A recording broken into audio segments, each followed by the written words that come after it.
you know, it's just one of those situations where it's just like, yeah, they'll have enough money to last them for the next, like, couple decades. Funny enough. But, you know, the Wii didn't really... While it didn't sell... While it sold like crazy, you know, the...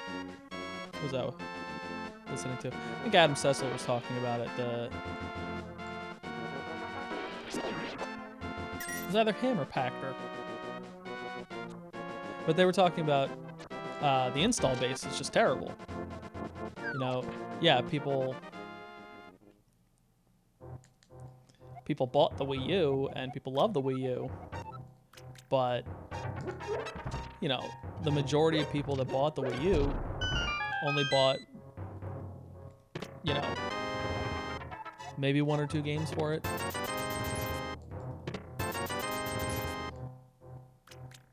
So, or, you know, they just stuck with whatever games came with it. So, like, you know, Wii Sports sold crazy because everyone bought a Wii with Wii Sports. And then Wii Resort sold like crazy because everyone bought the extra controller.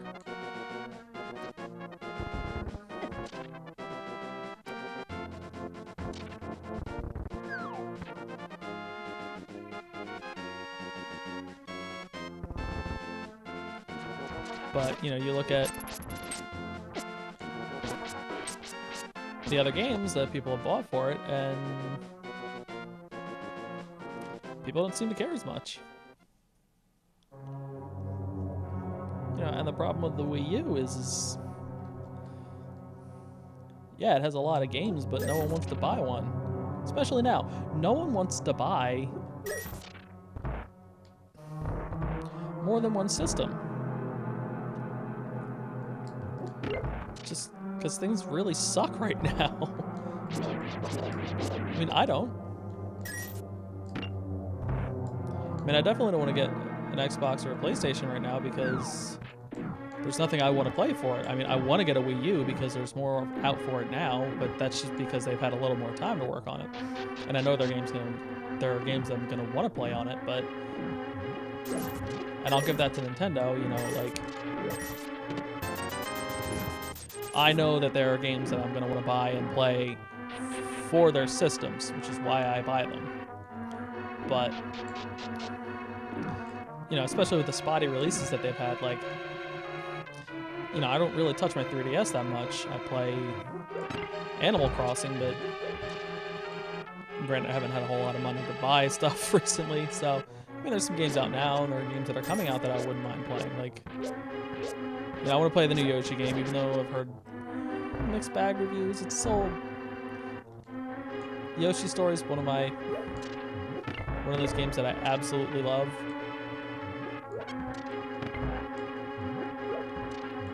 So I wouldn't mind playing a somewhat updated version of that.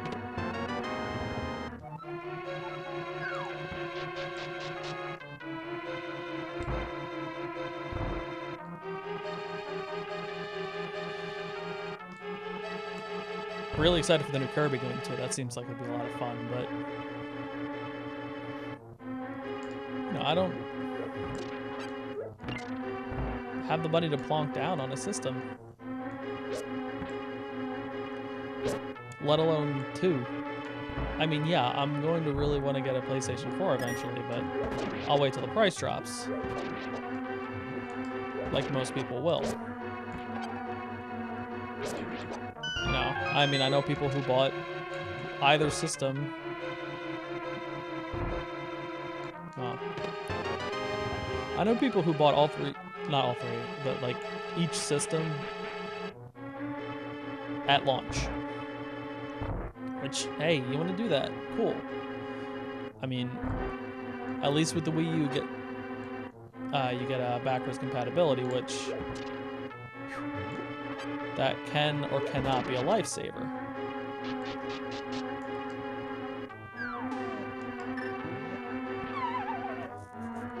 Which, you know, cool. Like, I like backwards compatibility. I like being able to keep the games that I have and still be able to play them and just move the system off the shelf. I mean, that's my problem with the PlayStation 3 because I got one of the, I would miss the boat on getting one with backwards compatibility. So now I've got my PS3 on top of my PS2, which makes me really pissed off because, like, hey, you guys could have done it, but you didn't.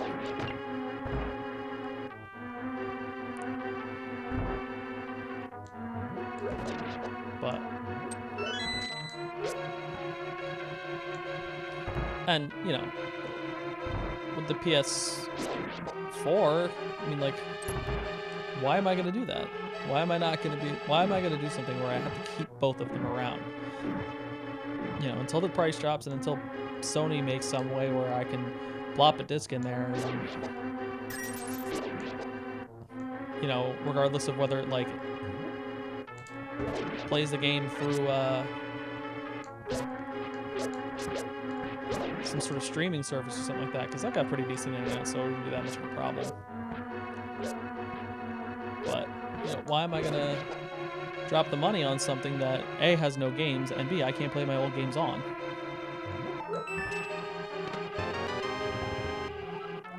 I mean, yeah, I have PlayStation Plus, and I absolutely adore that service.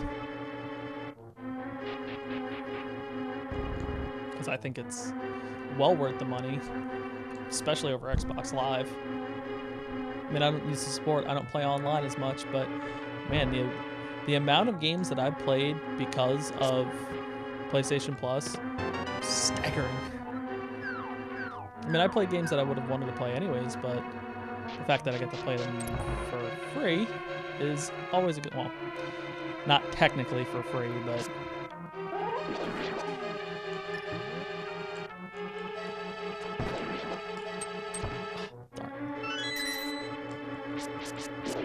ah!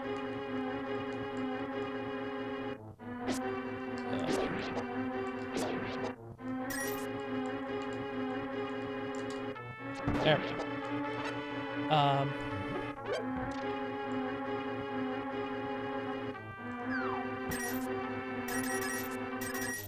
But that's where Nintendo, I feel like they're missing the boat. Like, they do all this cool stuff. Yeah, they've got, I mean, their library for virtual arcade or whatever it is tremendous. Like, the amount of games and stuff like that they have, old Nintendo games and stuff like that, but they don't incentivize, you're not paying, you can't pay a premium to get some extra stuff, to get games for free or something, which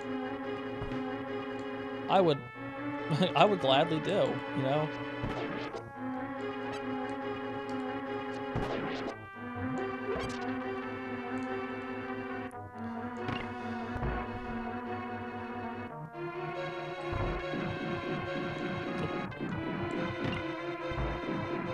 Like, I would totally...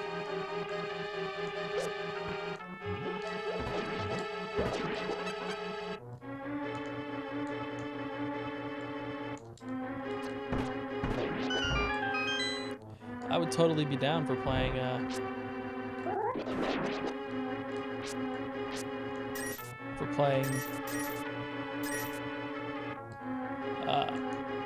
being able to play any old Nintendo game for free if I paid, like, $50 a year or something like that, and I got to download like 2 or 3 games.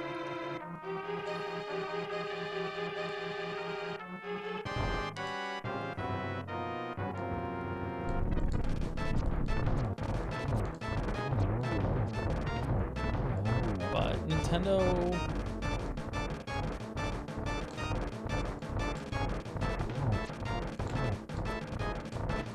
I don't think they realize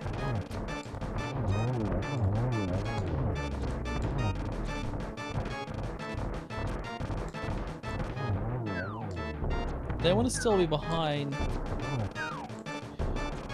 They want to lead, but they're so far behind everything.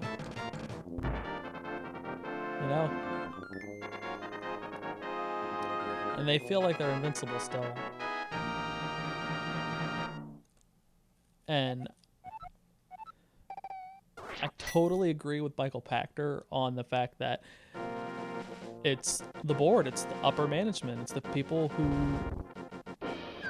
control the decisions. It's run by a bunch of older men who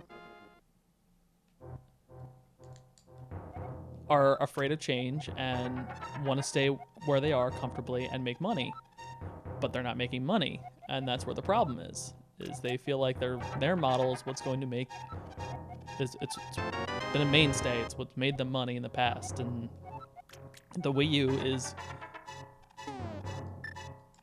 pretty much become the virtual boy.